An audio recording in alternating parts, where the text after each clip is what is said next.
যখন দেখবেন বৃষ্টি হচ্ছে তখন আপনি কি করবেন? তখন আপনি দোয়া করবেন। দোয়া কবুল হবে ইনশাআল্লাহ।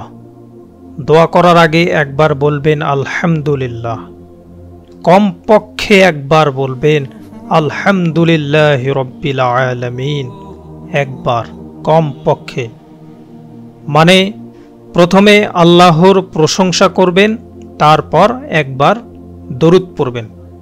আল্লাহুম্মা সাল্লি আলা মুহাম্মদ ওয়া আলা আলি মুহাম্মদ কামা সাল্লাইতা আলা ইব্রাহিম ওয়া আলা আলি ইব্রাহিম ইন্নাকা হামিদুম মাজিদ। আল্লাহুম্মা বারিক আলা মুহাম্মদ ওয়া আলা আলি মুহাম্মদ কামা বারাকতা আলা ইব্রাহিম ওয়া আলা আলি ইব্রাহিম ইন্নাকা হামিদুম মাজিদ। এই দরুদটা পড়বেন, তারপর হাত তুলে দোয়া শুরু করবেন। বৃষ্টি পড়ছে, দোয়া শুরু করে দেন, দোয়া কবুল হবে ইনশাআল্লাহ। আজান দিয়েছে, আজান দিচ্ছে, এই সময় আপনি দোয়া করুন। আজান এবং একামতের মাঝখানে সময়টা আছে, এই সময়টা কাজে লাগান, দোয়া কবুল হবে ইনশাআল্লাহ।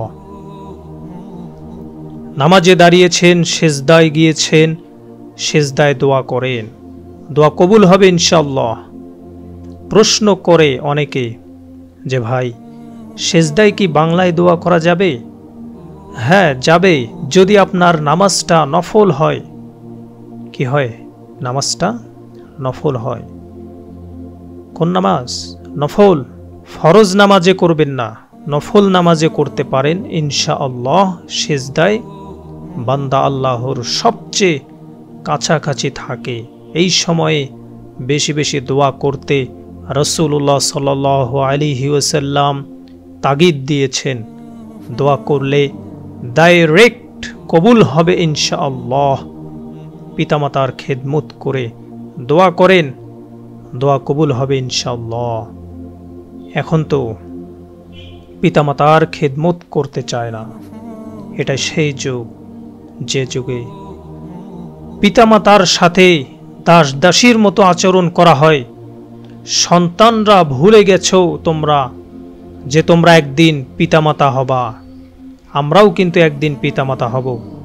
যারা বিয়ে শাদী করেছে, সন্তান সন্ততি হয়েছে, তারা জানে এই যে প্রসব বেদনার একটা সেকেন্ড, এক সেকেন্ড বা এক মিনিট প্রসব যে বেদনা মায়ের হয়, এর ঋণ আমরা সারা জীবন শোধ করতে পারবো না। পারবেন? এ কারণেই মায়ের পায়ের নিচে জান্নাতের কথা বলা আছে, যাদের সম্মান আল্লাহর কাছে অনেক বেশি। মেয়েদের সম্মান অনেক বেশি।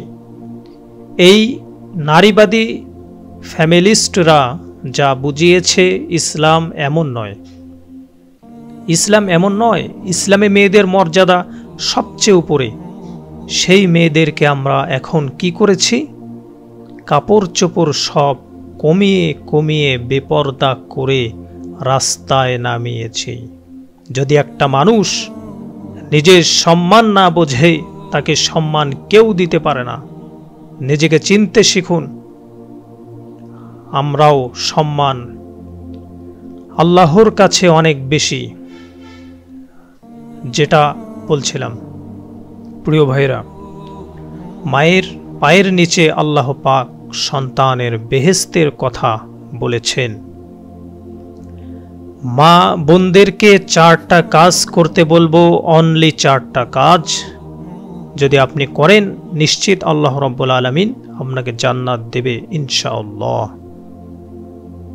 1 নাম্বার, 5 ওয়াক্ত নামাজ যদি ঠিক মতো পড়তে পারেন। 2, রমজান মাসে রোজা রাখে। আর পর্দা যদি ঠিক মতো করে। আর 4 নাম্বার, স্বামীর আনুগত্য করে, ইনশাআল্লাহ জান্নাতের যে কোনো দরজা দিয়ে ইচ্ছা সে প্রবেশ করতে পারবে। আল্লাহ এখানে স্বামীর আনুগত্যের কথা বলেছেন, স্বামীর দাসত্বের কথা বলি নাই। স্বামীর আনুগত্যের কথা বলছি, স্বামীর দাসত্বের কথা বলি নাই। আনুগত্য দাসত্ব এক জিনিস না। আনুগত্য মানে কি? আনুগত্য মানে আপনি স্বামীর যে কোনো ভালো কাজে আপনি তাকে সায় দিবেন। আনুগত্য নামাজ পড়তে বলেছে, নামাজ পড়তে হবে, পর্দা করতে হবে বলেছে, আপনি পর্দা করবেন, বেপর্দায় যাবেন না, আপনি যাবেন না। এটা আনুগত্য। দাসত্ব কি? দাসত্ব হচ্ছে যে সে ভালো মন্দ যাই বলুক না আপনি শুনছেন, এটা দাসত্ব, এটা করবেন না। মা বোনরা, 4টা কাজ বাসায় গিয়ে আবার শুনিয়ে নেবেন। নবীজি বলেছেন 4টা কাজ কোন মেয়ে করলে জান্নাতের যে কোনো দরজা দিয়ে ইচ্ছা প্রবেশ করতে পারবে। 1 নাম্বার 5 ওয়াক্ত সালাত, 2 নাম্বার রমজান মাসের সাওম রোজা, 3 নাম্বার পর্দা ঠিক মতো পরবেন, লজ্জা স্থানের হেফাজত, এবং 4 নাম্বার স্বামীর আনুগত্য করা, মায়ের খেদমত করে দোয়া করবেন, দোয়া কবুল হবে ইনশাআল্লাহ। বাবার খেদমত করে দোয়া করেন, দোয়া কবুল হবে ইনশাআল্লাহ। কোরআন তেলাওয়াত করে দোয়া করেন, দোয়া কবুল হবে ইনশাআল্লাহ। মনে করেন শেষ রাতে উঠেছেন, মানে শেষ রাত বলতে বুঝাচ্ছি এই ধরেন যে 2টার পর থেকে এখন 2টা আর এটার পর থেকে কে নিয়ে ফজর শেষ রাতে উঠেছেন, এই সময় আপনি যা দোয়া করবেন ইনশাআল্লাহ কবুল হবে। হ্যাঁ বলতে বাধ্য হচ্ছে, এখনকার তরুণ সমাজ ওই 2টা 2:30টার দিকে এই যে কার খেলা থাকে ওই খেলাগুলো দেখার জন্য উঠে, তাহাজ্জুদ পড়ার জন্য উঠতে পারে না। অথচ আল্লাহ পাক বলেছেন, কি বলেছেন, কি যে শেষ রাতে আল্লাহ পাক প্রথম আসমানে নেমে আসেন এবং আহ্বান করেন, কে আছো আমার কাছে কিছু চাইবে আমি দিব, কে আছো আমার কাছে রিজিক চাইবে দিব, কে আছো আমাকে ডাকবে আমি তোমার ডাকে সাড়া দেব, কে আছো আমার কাছে ক্ষমা চাইবে আমি তাকে ক্ষমা করে দেব। প্রিয় যুবক ভাইরা, আল্লাহকে মূল্যায়ন করতে শিখুন। এই সময়গুলোতে দোয়া করলে আল্লাহ তাআলা আপনার দোয়া কবুল হবে ইনশাআল্লাহ।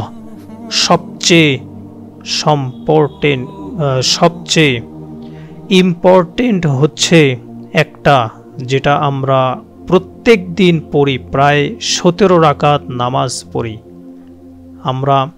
ফরজ নামাজ, শুধু ফরজ নামাজের কথা বলছে এখানে। আপনি 34টা সেজদা করেন, 17 রাকাত ফরজ, 34টা সেজদা করেন। প্রত্যেক সেজদায় যদি একটা করে দোয়া করতে পারেন ইনশাআল্লাহ আপনার দোয়া কবুল হবে। দোয়া কবুল করার কিছু জায়গা বলে দিলাম, বেশি বেশি দোয়া করতে হবে। আমরা উম্মার অবস্থাগুলোকে বুঝতে শিখব। এখানে এই 3 ব্যক্তি, এটা বলে আমি শেষের দিকে যাচ্ছি, একটু ধৈর্য ধরেন। এই 3 ব্যক্তি পড়ে গেছে গুহার মধ্যে। আমি বলছিলাম জিনা ছেড়ে দিলে তোমার আমার দোয়া আল্লাহ পাক ডাইরেক্ট কবুল করবে ইনশাআল্লাহ। কিভাবে এই দলিল দিচ্ছিলাম যে তারা বলছে আমাদের তো আমাদের নেক আমল যা আছে এটা দিয়ে দোয়া করতে হবে, কোনো অপশন তো নাই। বের হওয়ার একজন বলছে যে আল্লাহ, আমি আমার পিতামাতার খেদমত করতাম, তাকে দুধ পান না করিয়ে কখনো দুধ পান করি নাই। আল্লাহ, এই কাজটা যদি তোমার কাছে ভালো লেগে থাকে আজকে আমাকে এই বিপদ থেকে উদ্ধার করো। এই দোয়া করার সাথে সাথেই এক গুহা থেকে পাথরটা একটু সরে গেল। এভাবে আরও জড় বস্তু আল্লাহ পাকের হুকুম মানে, আল্লাহ পাকের হুকুম মানে না খালি দুইটা শ্রেণীর মানুষ, এক হচ্ছে মানুষ, আরেকটা জিন জাতি। এ পুরো প্রকৃতি আল্লাহ পাকের হুকুম মেনে চলে। আর জড় বলতে আসলে কিছু নেই। যদি আমি বোঝানোর জন্য জড় বলেছি, আল্লাহ পাকের হুকুমের সব কিছু জীবন্ত। এই যে মাটিতে আমরা বসে আছি এখন, এই মাটি কিয়ামতের মাঠে সাক্ষী দিবে। যেখানে মাহফিল হয়েছিল অথবা এই যে আমরা বসে আছি দিনের কথা শুনি, এই জায়গাগুলো, ওইখানে বসে তুমি টিকটক করেছ, লেকচার শুনেছ, শোনো নাই? ভালো করে একটা মাহফিলে যাচ্ছিলাম, দেখলাম যে এখন স্টেজে উঠি নাই, ওই সুযোগে দেখলাম যুব সমাজ রাস্তার পাশে দাঁড়িয়ে সিগারেট খাচ্ছে, ব্রেক নিচ্ছে, ইয়ারকি করছে, চা সিগারেটের ব্রেক। হুজুর আসলে আলোচনা শুনবো, এখানে এসে যদি আমরা মানে কোরআন সুন্নাহর বাইরে কোনো কাজ করি, এই মাটি আবার সাক্ষী দেবে। এটা দলিল কোথায় আছে? সূরা জিলজাল পড়ে দেখবেন। সূরা জিলজালের মধ্যে দলিল আছে যে আল্লাহ পাকের হুকুমে এই জমিন কথা বলবে। ইনশাআল্লাহ আল্লাহ পাক হুকুম করলে তো একটু সরে গেলেই গেল ওই পাথর। তারপরের ব্যক্তি দোয়া করছে, আল্লাহ আমার একজন কাজের লোক ছিল, সেই কাজের লোক কিছু টাকা পেত, টাকা না নিয়ে বেচারা চলে গেছে, আমি ওই টাকা দিয়ে কিছু পশু কিনেছি, এই পশুগুলো কিনে আমি পালন করেছি, অনেক দিন পর সেই ব্যক্তি এসেছে, আমার টাকা দাও।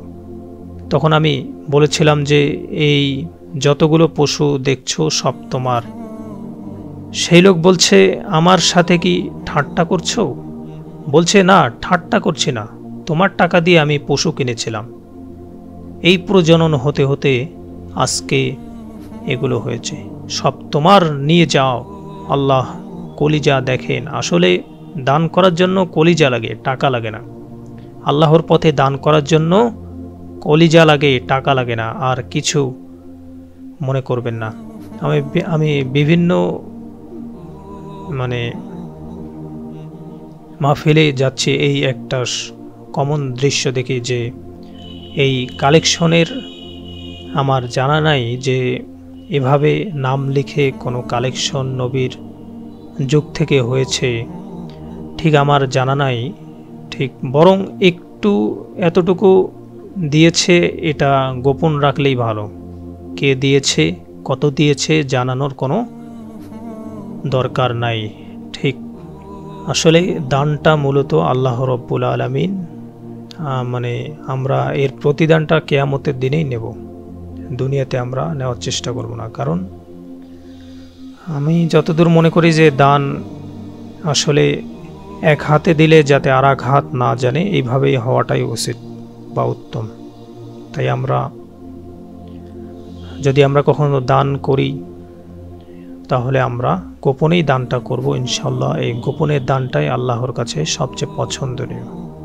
তো প্রিয় ভাইরা, যদি আমার কথাগুলো এবং আলোচনাগুলো আপনাদেরকে একটুও ভালো লেগে থাকে তাহলে আমাদের চ্যানেলটিকে সাবস্ক্রাইব করবেন এবং একটি লাইক দিয়ে আমাদের পাশে থাকবেন। ধন্যবাদ। আসসালামু আলাইকুম ওয়া রাহমাতুল্লাহ।